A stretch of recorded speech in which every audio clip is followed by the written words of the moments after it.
everybody, come back to my channel Biology Class with Miss Madu. Hari ini kita akan membahas tentang KD 3.5, yaitu menganalisis hubungan antara struktur jaringan penyusun organ pada sistem gerak dalam kaitannya dengan bioproses dan gangguan fungsi yang dapat terjadi pada sistem gerak manusia. So, don't go anywhere. Stay tuned on my video. Adapun tujuan pembelajaran yaitu agar peserta didik dapat membandingkan struktur tulang keras dan tulang rawan, dapat menganalisis macam-macam tulang, dan dapat menuliskan nama-nama tulang penyusun rangka tubuh manusia. Tahukah kamu mengapa jumlah tulang penyusun rangka pada bayi lebih banyak dibandingkan dengan tulang penyusun rangka pada orang dewasa? Hal ini disebabkan karena pada tulang bayi belum mengeras dan menyatu. Seiring dengan bertambahnya usia dan adanya asupan kalsium akan menyebabkan proses pengerasan dan penyatuan tulang. Hingga akhirnya seseorang berumur 20 hingga 25 tahun penyatuan dan pengerasan ini akan selesai. Dengan kata lain, tidak akan ada pertumbuhan lagi. Semua tulang akan membentuk rangka yang sangat kuat yang berjumlah 206 tulang. Adapun fungsi tulang sebagai penyusun rangka tubuh manusia yaitu memberi bentuk, melindungi alat tubuh yang vital, menahan dan menegakkan tubuh, tempat perlekatan otot, tempat menyimpan mineral terutama kalsium dan fosfor, tempat pembentukan sel darah, dan tempat menyimpan energi. Jenis-jenis tulang terdiri dari tulang rawan atau kartilago dan tulang keras atau osteon. Adapun perbedaan dari kedua jenis tulang ini adalah yang pertama dari jenis sel, tulang keras tersusun dari sel osteosit, sedangkan tulang rawan namanya kondrosit. Dari matriks tulang keras banyak terdapat kalsium fosfat, kapur, dan sedikit zat perekat atau namanya kolagen, sedangkan tulang rawan banyak zat perekat atau serabut kolagen dan elastis, namun sedikit zat kapur. Hal inilah yang menyebabkan tulang pada anak-anak jika mengalami patah tulang lebih cepat proses penyembuhannya dibandingkan pada orang dewasa, karena pada anak-anak banyak mengandung zat perekat atau kolagen. Sifat berikutnya, tulang keras bersifat keras sedangkan tulang rawan bersifat lentur. Berdasarkan letaknya, tulang keras banyak kita temui pada tulang tengkorak, sedangkan tulang rawan banyak terdapat pada daun telinga. Berdasarkan bentuknya, tulang dibedakan menjadi tulang pipa yang banyak terdapat pada betis, paha, hasta, dan pengumpil, tulang pendek yang banyak terdapat pada telapak tangan dan jari-jari tangan dan kaki, tulang pipih yang banyak terdapat pada tulang pinggul, belikat, tempurung kepala, tulang dada dan rusuk, serta tulang tak beraturan yang banyak terdapat pada ruas-ruas tulang belakang. Struktur tulang pipa yang terdiri dari diafisis atau diafise yang merupakan bagian tengah tulang yang memanjang dan di tengahnya terdapat rongga, di mana rongga sumsum tulang, dan juga terdapat endosteum dan selaput pembungkus tulang yang kita kenal dengan periosteum. Di antara diafase dan epifise terdapat metafise. Pada metafise inilah terdapat cakram epifisis, yaitu bagian tulang pipa yang memiliki kemampuan untuk tumbuh memanjang. Di bagian tengah memiliki rongga yang di dalamnya berisi sumsum tulang, yaitu sumsum tulang merah merupakan tempat pembentukan sel darah merah, sedangkan sumsum tulang kuning merupakan tempat pembentukan sel-sel lemak. Proses pembentukan tulang yang dinamakan dengan proses osifikasi. Jadi, awal terbentuknya dimulai dari sel-sel mesenkim, kemudian akan membentuk tulang rawan atau kartilago.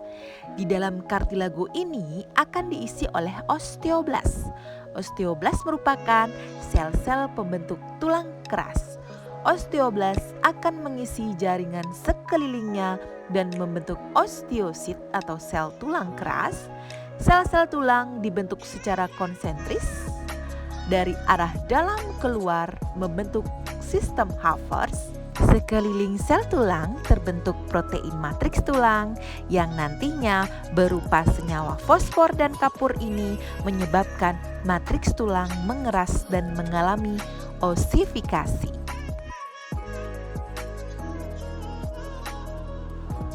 Berikut ini adalah tahapan atau gambar proses pembentukan tulang atau osifikasi yang diawali dari sel mesenkim yang akan membentuk tulang rawan.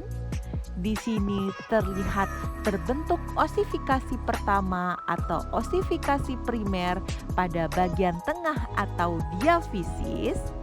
Kemudian diikuti oleh osifikasi kedua atau osifikasi sekunder yang terjadi pada bagian ujung tulang atau epifisis.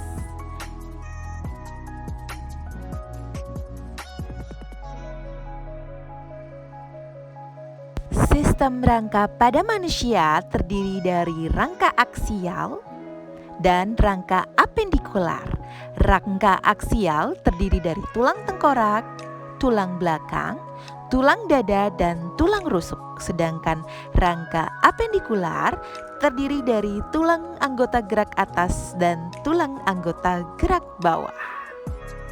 Bagian-bagian tulang tengkorak terdiri dari tulang penyusun kepala dan tulang penyusun wajah.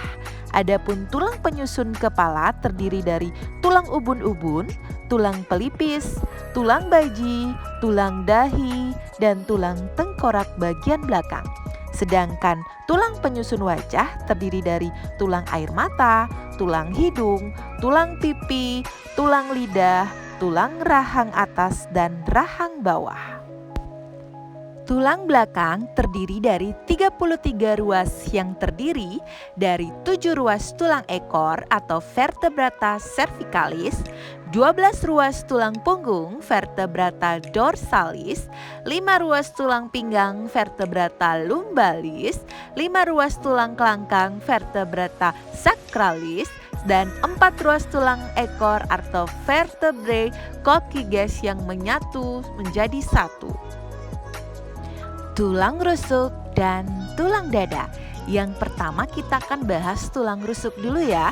Jadi tulang rusuk terdiri dari 12 pasang. Tulang rusuk dikelompokkan menjadi 3 kelompok, yaitu tulang rusuk sejati, tulang rusuk palsu, dan tulang rusuk melayang. Tulang rusuk sejati berjumlah 7 pasang. Ujung depan tulang sejati melekat langsung pada tulang dada, sedangkan ujung belakangnya melekat pada segmen tulang punggung. Tulang rusuk palsu berjumlah 3 pasang. Ujung depan tulang rusuk palsu melekat pada tulang rusuk di atasnya, sedangkan ujung belakang melekat pada segmen tulang belakang. Sedangkan tulang rusuk melayang berjumlah 2 pasang. Ujung depan tulang melayang tidak melekat pada tulang manapun, sedangkan ujung belakang melekat pada segmen tulang belakang. Sedangkan pada tulang dada atau sternum terdiri dari 3 bagian, yaitu hulu atau manubrium, bagian badan atau korpus, dan bagian tajuk pedang atau sipoid processus. Nah, untuk selanjutnya kita akan bahas rangka apendikuler atau anggota gerak pada bagian atas dulu ya, yang terdiri dari gelang bahu. Gelang bahu di sini terdiri dari 2 bagian, yaitu ada tulang selangka dan tulang belikat. Anggota gerak bagian atas yang lain adalah ada tulang lengan atas atau humerus, kemudian tulang lengan bawah yang terdiri dari tulang pengumpil atau radius, tulang hasta atau ulna, tulang pergelangan tangan, dan tulang jari tangan atau phalanges. Berikut yang akan kita bahas adalah anggota gerak bagian bawah yang terdiri dari tulang pinggul yang tersusun dari tulang duduk atau ischium, tulang usus atau ilium, serta tulang kemaluan atau pubis yang terletak di kanan dan kiri. Sedangkan pada anggota geraknya yang lain yaitu tulang paha atau femur berhubungan dengan tulang betis atau fibula dan tulang kering atau tibia. Pada persendian antara tulang paha, tulang betis dan tulang kering terdapat tulang tempurung lutut yang kita sebut dengan patella. Tulang kering dan tulang betis berhubungan dengan tulang pergelangan kaki atau tarsus, kemudian tulang telapak kaki, metatarsus, dan tulang jari-jari kaki yang disebut dengan phalanx. Gangguan dan kelainan pada tulang, di antaranya osteomalacia, yaitu penyakit atau gangguan tulang karena kekurangan vitamin D. Memar dan fraktura atau patah tulang tertutup, terbuka, dan fisura atau retak tulang. Lordosis, kifosis, dan skoliosis. Lordosis adalah gangguan tulang belakang karena kebiasaan posisi tubuh yang salah. Lordosis disebabkan karena tulang leher dan punggung terlalu ke depan, sedangkan kifosis gangguan tulang belakang karena kebiasaan posisi tubuh yang salah, tulang punggung membelok ke belakang atau bungkuk. Skoliosis karena gangguan tulang belakang kebiasaan posisi duduk yang salah, tulang belakang melengkung ke kiri dan ke kanan. Nekrosa adalah gangguan pada tulang yang tidak memperoleh makanan dari periosteum sehingga kering dan mengalami kematian. Berikutnya adalah gangguan persendian. Di antaranya ada dislokasi, gangguan persendian karena sendi mengalami pergeseran, ligamen sobek atau tertarik. Yang kedua adalah ankilosis yang merupakan radang persendian oleh infeksi bakteri. Gangguan sendi berikutnya adalah terkilir atau keseleo, ligamen tertarik sehingga menyebabkan terjadinya pembengkakan. Kemudian adalah artritis yang terdiri dari artritisika, sendi mengalami kekurangan minyak sendi, dan artritis eksudatif, rongga sendi terisi oleh getah radang. Gangguan berikutnya itu terjadi karena gangguan atau serangan kuman pada sendi seperti infeksi gonore, sifilis, maupun layu sendi atau urai sendi, lepasnya ujung tulang dari persendian. Berikut adalah gambar dari kelainan dan gangguan pada tulang yang bisa kita lihat dari gambar berikut. Itu adalah rakitis yang menyebabkan struktur tulang atau kaki seperti huruf X atau O karena kekurangan vitamin D. Kemudian tulang yang mengalami osteoporosis. Osteoporosis disebabkan karena tulang mengalami kekurangan kalsium dan zat kapur. Kemudian ada fraktura atau patah tulang. Ini adalah gambar dari gangguan tulang karena kebiasaan duduk yang salah yang terdiri dari kifosis, lordosis, dan skoliosis. Nah, sekian yang dapat Miss jelaskan pada pertemuan kali ini terkait pada sistem gerak, yaitu tulang yang menyusun rangka manusia. Untuk pertemuan selanjutnya, kita akan membahas tentang persendian dan otot. So, don't go anywhere, stay tune terus pada channelnya Miss. Dan silahkan kalian pelajari modul dan bahan ajar dan LKPD yang sudah Miss share. Dan kemudian kalian buatlah laporan singkat untuk pemecahan soal dan kalian presentasikan di depan teman-teman kalian. See you next time and goodbye.